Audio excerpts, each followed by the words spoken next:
Have you ever walked into a room and felt a heaviness in the air, even though no one said a word? Or maybe you've been near someone who seemed radiant, uplifting, as if they carried a presence that changed the atmosphere around them. These feelings are not a coincidence. They are reflections of what ancient wisdom called the energy field, and what modern science is beginning to study as bioelectromagnetism, heart coherence, and resonance. Your energy is real, surrounds you at this very moment. Invisible, yes, but not unnoticeable. It's like a silent thread that connects your thoughts, emotions, beliefs, and even old memories to your physical body and the experiences you attract. Although we all have this field, very few people learn how to use it consciously. In this video, you will discover how to access, feel, and transform your energy field through simple practices based on ancient wisdom and modern theories. By the end of this journey, you may realize that your energy is your personal magic, and learning how to direct it can change everything.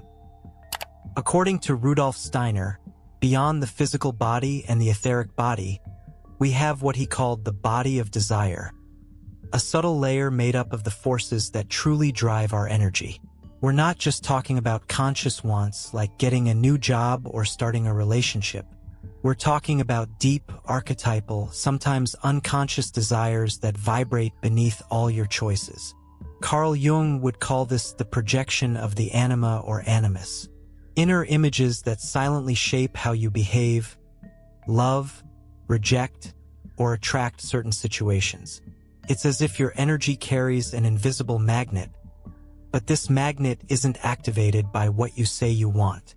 It's moved by what you truly believe is possible, by what you desire without realizing it, and most of all, by what you hide from yourself.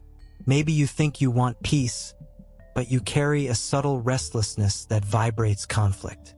Maybe you say you're looking for love, but your energy is shaped to keep distance out of fear of rejection. And this is not a mistake. It's an expression of your inner story. When you become aware of this, something changes. You stop being just an automatic sender of frequencies and start listening to what's vibrating behind your actions, thoughts, and emotions. In the esoteric view, the energy field is known as the aura, a vibrational field that extends beyond the physical body, functioning as a subtle information system. Your emotional, mental, and spiritual states, and even unresolved records of past experiences, are imprinted in it. Eastern tradition describes this field as made up of 7 main layers, each connected to an internal energy center, the chakras. The first layer is the etheric body, related to the root chakra. It reflects your sense of stability, safety, and connection to the physical body. The second is the emotional body, associated with the sacral chakra. It expresses your feelings, desires, and emotional vulnerabilities. The third layer is the mental body, linked to the solar plexus. This is where your beliefs, rigid ideas, and self-criticism vibrate. The fourth is the astral body, connected to the heart chakra, the meeting point between the inner and outer worlds, between giving and receiving love. Next is the etheric template, linked to the throat chakra, where the energetic patterns that support your self-expression and creativity reside. The sixth layer is the celestial body, connected to the third eye. It brings your intuition, inner visions, symbols, and spiritual openness. And finally, the causal body, associated with the crown chakra. This field holds your soul's spiritual memory and vibrates toward your highest purpose. These 7 layers are not just metaphorical concepts. They interact with each other all the time. When you think something, it affects your emotional body. When you feel something deeply, it shifts your vital energy. When you go through a spiritual experience, it can realign all the layers at once. If your energy field is like a flowing, pulsing current, then blockages are like invisible dams that prevent this energy from moving freely. And what causes these blockages? Unprocessed traumas, repressed emotions, repetitive thoughts, toxic environments, and often, simply living disconnected from yourself. Stagnant energy is not just a spiritual metaphor. It can show up in the physical body as chronic muscle tension, unexplained fatigue, autoimmune conditions, or even that vague feeling of heaviness and lack of motivation.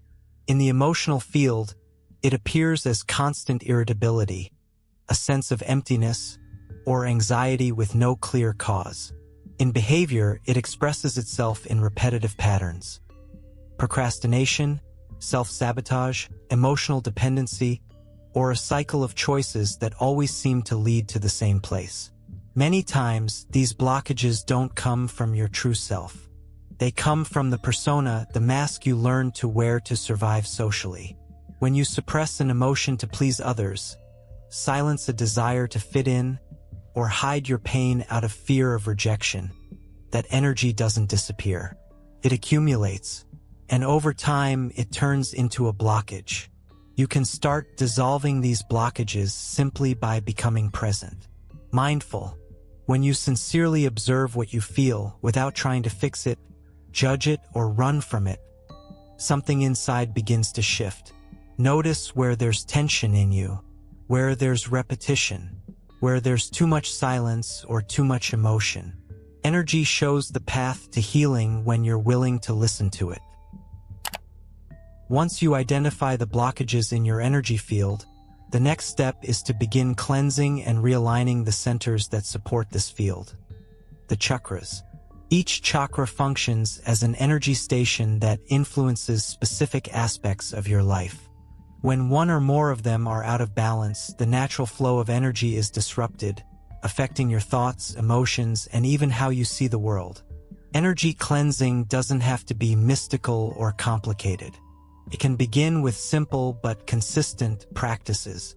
Meditation is the most accessible. By sitting in silence, closing your eyes, and bringing attention to each center of the body, from the base of the spine to the top of the head, you begin to reconnect your awareness to each energy point. Visualization is another powerful tool. Imagine, for example, a golden light flowing through your body, lighting up and unblocking each chakra. When the mind is combined with clear intention, it has the power to reprogram the energy field. There are also practices like using specific mantras for each chakra, crystals, herbal baths, or binaural frequency sounds. But the most important thing is not the method itself. It's the inner state with which you do it. Jung said, "Where love rules, there is no will to power, and where power predominates, love is lacking." This phrase captures the essence of energy balance, aligning action with receptivity, strength with surrender, presence with flow. Cleansing the chakras is not just about well-being. It is a process of deep reconnection with who you truly are, so that your energy can once again flow freely with coherence and purpose. Breathing is the bridge between the visible and the invisible. It is always with you, and yet it is easily overlooked. The act of breathing consciously, pranayama, is one of the most direct ways to access and transform your energy field. In yogic tradition, pranayama means extension of life force. Many studies show that deep, rhythmic breathing activates the parasympathetic nervous system, slows the heart rate, reduces cortisol, and creates an inner state of balance. But beyond the physiological effects, you begin to shift the vibrational pattern of your field. When you breathe in a shallow, fast, and unconscious way, your energy becomes fragmented. It gets scattered and unstable. But when you breathe with awareness and depth, you start gathering your pieces. You come back to yourself. Try a simple technique now. Inhale deeply through your nose, feeling the air fill your belly. Hold it for 4 seconds. Then exhale slowly through your mouth, as if you're releasing built-up tension. Repeat a few times. This basic exercise already starts to recalibrate your energy. But there are more advanced practices, like Nadi Shodhana, alternate nostril breathing, which balances the energy channels known as nadis.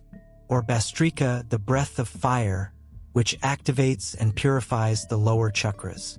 The choice of technique depends on the moment and your intention, but the principle is the same. When you breathe with presence, you bring light to what was unconscious. When your attention is guided by your breath, your energy begins to reorganize.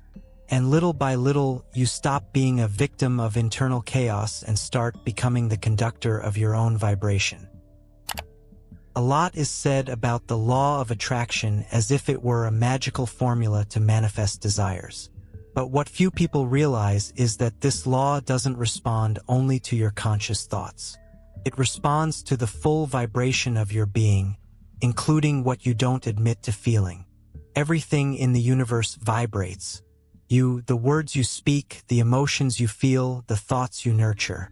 Your energy field emits a frequency, and that frequency acts like a silent request, a vibrational signal that shapes the experiences around you. That's why repeating positive affirmations doesn't work if, deep down, your energy is filled with fear, resentment, or insecurity. The universe doesn't hear your words. It hears your inner coherence. True manifestation begins when your thoughts, emotions, and actions are aligned in the same vibrational state. It's not enough to want abundance, for example.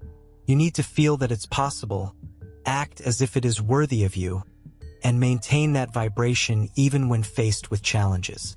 This is where the concept of the unified energy field comes in, an idea that brings together spirituality and quantum physics. Everything is connected through a vibrational matrix, and your personal frequency is constantly interacting with that matrix, attracting experiences that resonate with it. Carl Jung called this the objective psyche. What you experience on the outside is deeply connected to what you're vibrating on the inside. Long before science spoke of frequency, vibration, and neuroplasticity, ancient civilizations already understood that the human body was an energetic temple, and they developed practices to care for this temple with precision and reverence. Yoga, for example, is not just a set of physical postures. It is a spiritual science aimed at aligning body, mind, and spirit. Each movement, each breath, each point of focus is a way to rebalance energy centers, quiet mental noise, and create space for presence. Tai Chi, rooted in Taoist tradition, is meditation in motion. Its slow, circular gestures are not random. They follow the flow of qi, the life force, and aim to unblock energy channels, strengthen the subtle field, and harmonize inner polarities. Mindfulness, although recently popularized in the West, has deep roots in Buddhist contemplation. It teaches you to be fully aware of what's happening here and now, without judgment. This simple yet powerful awareness is enough to dissolve tension, restore inner balance, and purify the vibration you emit. Today, science confirms that these practices reduce stress, balance heart rate, regulate the nervous system, and activate brain regions related to empathy, compassion, and intuition.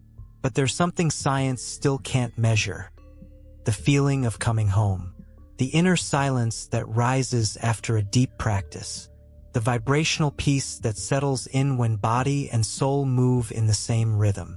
Carl Jung said, "The body is the most intelligent instrument of the soul, and it is through these practices that the body begins to speak, to vibrate more clearly, to manifest not just well-being, but meaning." When two events are connected not by cause and effect, but by meaning, something external happens at the same time as something shifts inside you. Carl Jung called this phenomenon synchronicity. Synchronicities are not random. They are symbolic reflections of your energy field. They are responses from the universe to the frequency you're emitting, even without realizing it. These events are what we could call vibrational feedback, small echoes of your energy reverberating through the collective field and returning as symbols, encounters, or clues. Synchronicities call for presence, listening, sensitivity. When ignored, they pass unnoticed. So start paying attention.